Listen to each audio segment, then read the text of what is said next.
ഹരേ കൃഷ്ണ. ഇനി നമുക്ക് 9ാമത്തെ ശ്ലോകം നോക്കാം.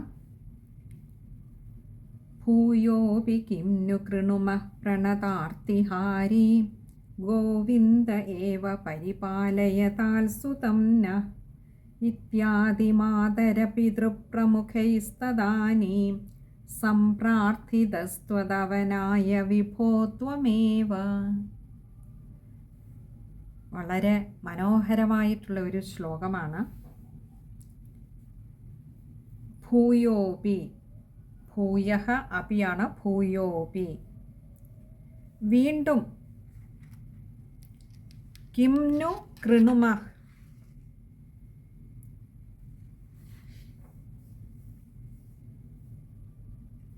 കിം नु ഇനി എന്താണ് കൃണുമ ചെയ്യേണ്ടത്? ഞങ്ങൾ ഇനി എന്ത് ചെയ്യാൻ പറ്റും? ഞങ്ങൾ ഇനി എന്താണ് ചെയ്യേണ്ടത്? എന്തിനാ? പ്രണതാർത്തിഹാരി, ഈ ലോകത്തിൻ്റെ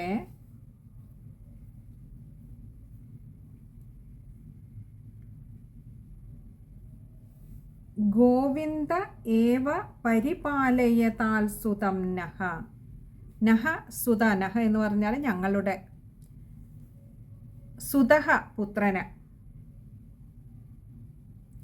ഈ പുത്രനെ ഇനിയും രക്ഷിക്കാൻ, ഈ ഉണ്ണിയെ രക്ഷിക്കുവാൻ ഞങ്ങൾ ഇനിയും എന്താണ് ചെയ്യേണ്ടത്? ആ തൃണാവർത്തൻ എന്ന അസുരന്റെ ദേഹത്തു നിന്നും വാരിയെടുത്തുകൊണ്ട് വന്ന ഉണ്ണിയെ വേണ്ടുവോളം കൊഞ്ചിച്ചു, ലാളിച്ചു, മതിയായില്ല. വീണ്ടും ഇതൊക്കെ ചെയ്തൊരാനന്ദം ഉള്ളിൽ നിറയുമ്പോഴും ഒരു സങ്കടവും ഒരു ചോദ്യമുള്ളിൽ അവരുടെയൊക്കെ ഉള്ളിൽ അങ്ങനെ ഉയർന്നു വന്നു. അവരൊക്കെ പരസ്പരം ആ ഒരു ആശങ്ക പങ്കുവയ്ക്കുകയാണ്. ഇനിയും ഈ ഉണ്ണിയെ രക്ഷിക്കുവാൻ നമ്മൾ ഇനി എന്താണ് ചെയ്യേണ്ടത്? ഇപ്പോൾ പൂതനയായി, ശകടാസുരനായി, തൃണാവർത്തനായി, ഇനി നമ്മൾ എന്താണ് ചെയ്യേണ്ടത് ഈ ഉണ്ണിയെ രക്ഷിക്കുവാൻ? പ്രണതാർത്തിഹാരി, ഈ ലോകത്തിൻ്റെ മുഴുവൻ സങ്കടത്തെ തീർക്കുന്ന ഗോവിന്ദ ഏവ, ആ ഗോവിന്ദ ഭഗവാൻ മാത്രമേ ഇനിയും പരിപാലയതാൽ, നമ്മുടെ ഈ കുഞ്ഞിനെ രക്ഷിക്കുവാൻ ആ ഗോവിന്ദന് മാത്രമേ ഇനിയും കഴിയുകയുള്ളൂ. ഇത്യാദി മാതര പിതൃപ്രമുഖൈസ്തദാനീം. ഇതി ആദി, ഇതി ഇപ്രകാരം, ഇത്യാദി പ്രകാരമെല്ലാം മാതര പിതൃ പ്രമുഖൈ, അമ്മ, അച്ഛൻ, അതുപോലെ മറ്റവിടെ ഉണ്ടായിരുന്ന പ്രമുഖൈ എന്ന് പറഞ്ഞാൽ അവിടെ ആരും പ്രമുഖരല്ലാത്തവരില്ല എന്നർത്ഥം. ഭഗവാനെ സംബന്ധിച്ചിടത്തോളം ഭഗവാന് വേണ്ടി ജീവിക്കുന്നവരാണ് അവരൊക്കെയും. അതുകൊണ്ട് തന്നെ ഭഗവാന് അവരെല്ലാം ഒരുപോലെ പ്രിയപ്പെട്ടവരാണ്. അവർക്കും ഭഗവാനാണ് മുഖ്യമായിട്ടുള്ളത്. അതുകൊണ്ട് പ്രമുഖൈ, അവിടെയുള്ള ബാക്കിയുള്ള എല്ലാവരും തന്നെയും, അച്ഛനും അമ്മയും മാത്രമല്ല മറ്റുള്ള ഗോപന്മാരും ഗോപസ്ത്രീകളും എല്ലാവരും തദാനീം, അപ്പോൾ സംപ്രാർത്ഥിതസ്ത്വദവനായ വിഭോ ത്വമേവ. സംപ്രാർത്ഥിത, ഇങ്ങനെ മനസ്സിൽ ഉറപ്പിച്ചിട്ട് ലോകത്തിൻ്റെ സങ്കടത്തെ തീർക്കുന്ന ആ ഗോവിന്ദന് മാത്രമേ, ഭഗവാന് മാത്രമേ ഇനിയും നമ്മുടെ സങ്കടത്തെ തീർക്കുവാൻ കഴിയൂ. ഈ ഉണ്ണിയെ ഇനിയും മറ്റാര് രക്ഷിക്കാനാണ്? ഭഗവാൻ തന്നെ രക്ഷിക്കട്ടെ എന്ന് പറഞ്ഞിട്ട് സംപ്രാർത്ഥിത, പ്രാർത്ഥിച്ചു, നന്നായി പ്രാർത്ഥിച്ചു. ത്വദവനായ,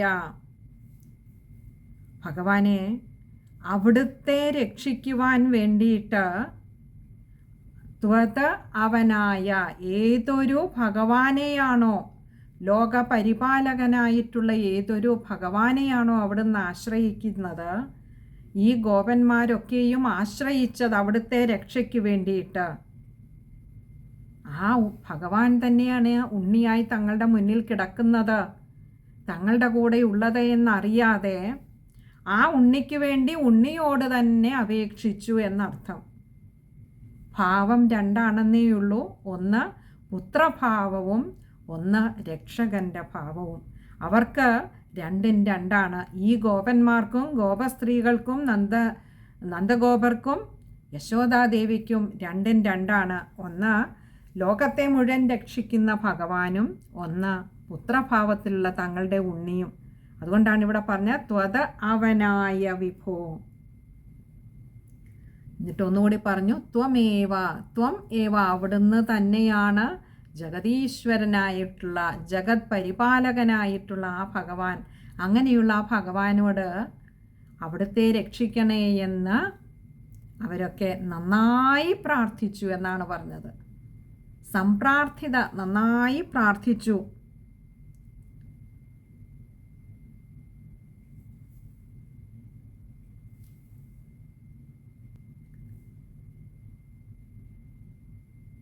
ഇനി നമുക്ക് ആ ശ്ലോകം ഒന്നുകൂടി ഒന്ന് നോക്കാം. ഭൂയോപി കിം नु कृणुमः प्रणतार्तिहारी गोविन्द एव परिपालयतात्सुतं नः इत्यादिमातरपितृप्रमुखैस्तदानीं സംപ്രാർത്ഥിതസ്ത്വതവനായ വിഭോ ത്വമേവ. അല്ലയോ സർവവ്യാപിയായിട്ടുള്ള ഭഗവാനെ, അങ്ങ് തന്നെയാണ്. ത്വമേവ, അങ്ങ് തന്നെയാണ് ഈ ഉണ്ണിയായി കിടക്കുന്നതും. അപ്പോൾ ത്വത അവനായ ആ ഉണ്ണിക്കായിക്കൊണ്ട് അവിടുത്തോട് പ്രാർത്ഥിച്ചുവല്ലോ അല്ലയോ ഗുരുവായൂരപ്പ. ശ്ലോകം വായിക്കുമ്പോൾ ശ്രദ്ധിക്കേണ്ട കാര്യങ്ങൾ, നഹ് എന്ന് പറയുന്നിടത്ത് ഒരു വിസർഗമുണ്ട്. പകുതി ഹകാരത്തിൽ വായിക്കണം. അവിടെ ആ വിസർഗം വന്നില്ല എങ്കിൽ ന എന്ന് മാത്രം വായിച്ചാൽ അവിടെ ഒരു നെഗറ്റീവ് മീനിങ് ആയിരിക്കും വരിക. ഇല്ല, അല്ല, അങ്ങനെയുള്ള മീനിങ് ആയിരിക്കും. നഹ് എന്ന് വന്നെങ്കിൽ അത് നമ്മുടെ, ഞങ്ങളുടെ എന്നുള്ള ഒരു അർത്ഥം വരികയുള്ളൂ. ഇനി അടുത്ത മൂന്നാമത്തെ വരി മുഴുവൻ ചേർത്ത് വായിക്കണം. ഇത്യാദി മാതര പിതൃപ്രമുഖൈസ്തദാനീം, അത് ചേർത്ത് തന്നെ വായിക്കുക. അതുപോലെ സംപ്രാർത്ഥിതസ്ത്വതവനായ, അവിടെ ത്വതവനായ ദ എന്ന അക്ഷരത്തിന് അകാരം കൊടുത്ത് വായിക്കുക. അവനായ എന്നാണ്. ഇനി അടുത്തത് 10ാമത്തെ ശ്ലോകമാണ്. വാദാത്മകം ധനുജമേവ മയി പ്രഥോൻവൻ വാദോദ്ഭവാൻ മമ ഗതാൻ കിമുനോധുനോഷി കിം വാ കരോമി പുനരപ്യനിലാലയേശ നിശേഷരോഗശമനം മുഹുരർത്ഥയേ ത്വാം. ശ്ലോകവും അതുപോലെ തന്നെ സുന്ദരമായൊരു ശ്ലോകമാണ്. വാദാത്മകം ധനുജമേവ മയി പ്രഥൂൻവൻ. വാദാത്മകം, വാദത്തിൻ്റെ രൂപത്തിൽ, കാറ്റിൻ്റെ രൂപത്തിൽ, ധനുജം ഏവ, ആ അസുരൻ വന്ന, ആ കാറ്റിൻ്റെ രൂപത്തിൽ വന്ന അസുരനെ മയി പ്രഥൂൻവൻ. പ്രഥൂൻവൻ എന്ന് പറഞ്ഞാൽ അവിടുന്ന് നിഗ്രഹിച്ചുവല്ലോ.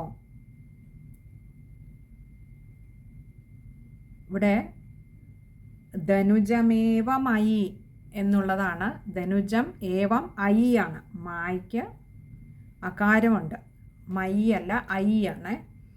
അപ്പോൾ ഇവിടെ പറയുകയാണ്, അല്ലയോ ഭഗവാനെ, അവിടുന്ന് കാറ്റിൻ്റെ രൂപത്തിൽ വന്ന ആ അസുരനെ അവിടുന്ന് നിഗ്രഹിച്ചുവല്ലോ. വാദോദ്ഭവാൻ മമ ഗതാൻ കിമുനോധുനോഷി. വാദോദ്ഭവാൻ, ഈ വാദത്തിൻ്റെ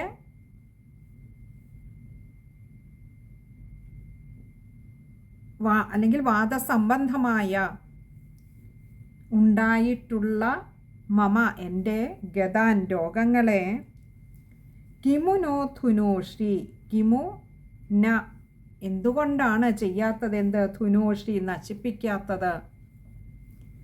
വാദത്തിൻ്റെ രൂപത്തിൽ, കാറ്റിൻ്റെ രൂപത്തിൽ വന്ന ഒരു അസുരനെ അങ്ങ് ഇത്ര നിഷ്പ്രയാസം നിഗ്രഹിച്ചുവെങ്കിൽ, അല്ലയോ ഭഗവാനെ, വാദത്താൽ ഉണ്ടായിട്ടുള്ള എൻ്റെ ഈ രോഗങ്ങളെ എന്തുകൊണ്ടാണ് അങ്ങ് നശിപ്പിക്കാത്തത്? അങ്ങേക്ക് എത്രയോ നിഷ്പ്രയാസം സാധിക്കുന്ന കാര്യമാണിത്.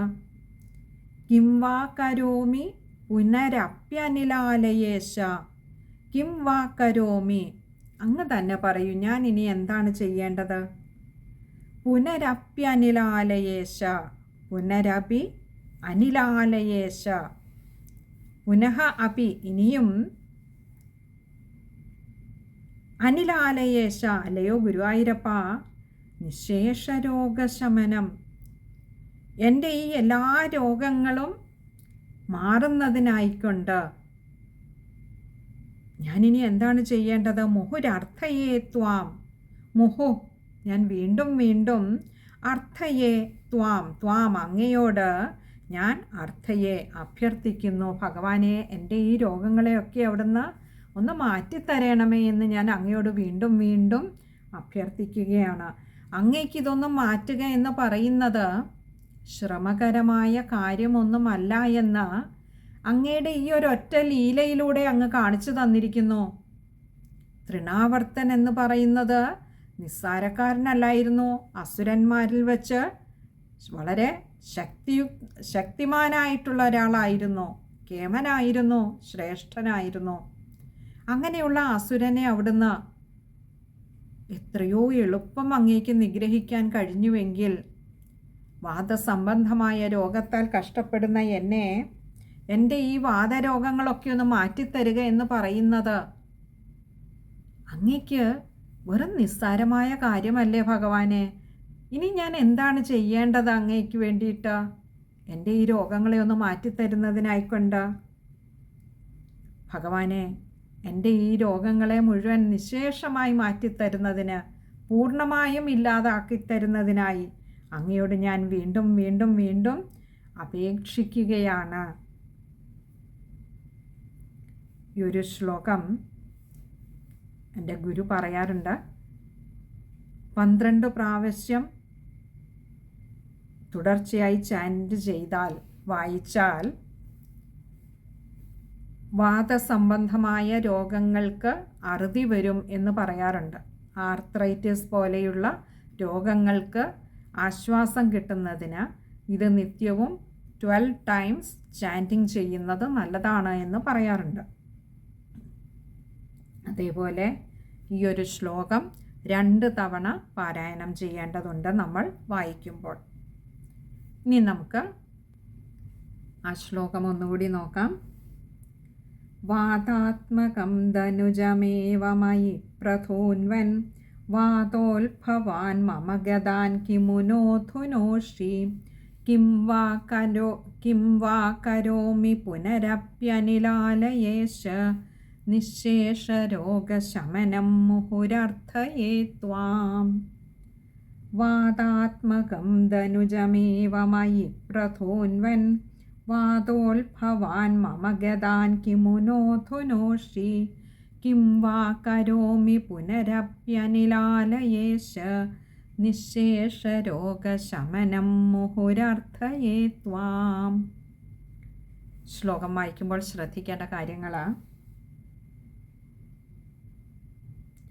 ധനുജമേവ മയി, അവിടെ ധനുജം ഏവം ഐ ആണ്. ആദ്യത്തെ മായ്ക്ക് ധനുജമേവ ഏകാരം നീട്ടിയെടുക്കുക, രണ്ടാമത്തെ മായ്ക്ക് ആകാരം കൊടുത്ത് വായിക്കുക. പിന്നെ അടുത്തത് പുനരപ്യനിലാലയേശ, പുനർഹ അപി അനിലാലയേശ, അവിടെ പ്യ എന്ന അക്ഷരത്തിന് അകാരം കൊടുത്ത് വായിക്കുക. അതുപോലെ മുഹുരർത്ഥയെ, മുഹു അർത്ഥയെ ആണ്, രാ എന്ന അക്ഷരത്തിനും അകാരം കൊടുത്ത് വായിക്കുക. ബാക്കിയൊക്കെ എളുപ്പമുള്ള വാക്കുകളാണ്. ഇനി നമുക്ക് ഈ ഒരു ദശകം സമ്പൂർണ്ണ പാരായണം ചെയ്ത് ഭഗവാന്റെ ആ തൃപ്പാദങ്ങളിൽ സമർപ്പിക്കുന്നതിനുള്ള സമയമാണ്. അടുത്ത സത്സംഗത്തിൽ നമുക്ക് അത് പാരായണം ചെയ്ത് സമർപ്പിക്കാമെന്ന് കരുതുന്നു. ഭഗവാൻ അനുഗ്രഹിച്ചാൽ ഇന്ന് ഭഗവാൻ പറയിപ്പിച്ച വാക്കുകളൊക്കെ അവിടുത്തെ ലീലയാണെന്ന് തന്നെ തിരിച്ചറിഞ്ഞുകൊണ്ട് ഭഗവാനെ അവിടുത്തെ പാദങ്ങളിൽ സർവ്വതും സമർപ്പിക്കുകയാണ്. സർവത്ര ഗോവിന്ദനാമസങ്കീർത്തനം ഗോവിന്ദ ഗോവിന്ദ.